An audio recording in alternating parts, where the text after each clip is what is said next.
One of my most favorite memories of being in uniform was when we wrapped up an exercise called PANAMAX at Special Operations Command South down at Homestead, Florida.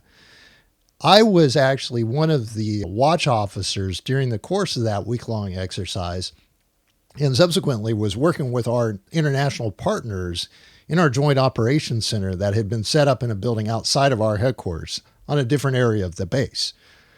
We had probably 3 or 4 days worth of load-in and preparation, systems checking, and all the things. And then once we get into the exercise or got into the exercise, that's when the real fun began. Now, mind you, being in the Western Hemisphere, most of the partner nations that we were working with were Spanish speakers.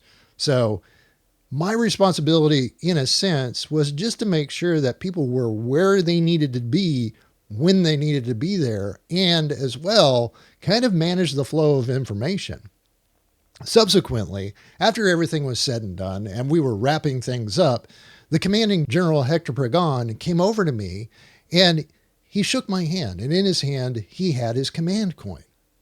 And he said, "Thank you for everything that you do.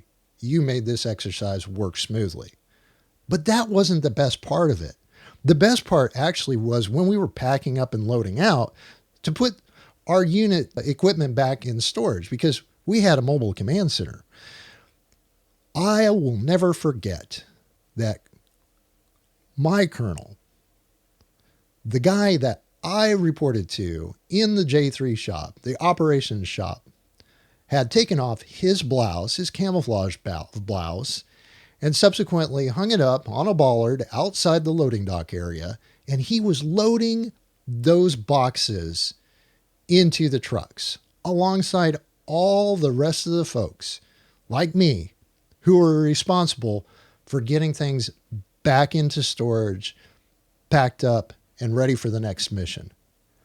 Seeing a leader, number one, acknowledge the contribution of somebody else who they valued what they do, and then seeing another leader step in to do the dirty work really reminded me of two sides of leadership. One is showing appreciation for the work being done.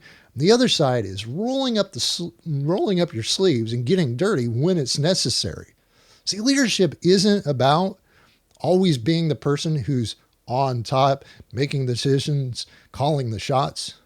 Oftentimes, leadership is about the small things, the things that you might not necessarily think matter, but truly do matter to the members of your team, in addition to other leaders in the organization when you're setting the right example.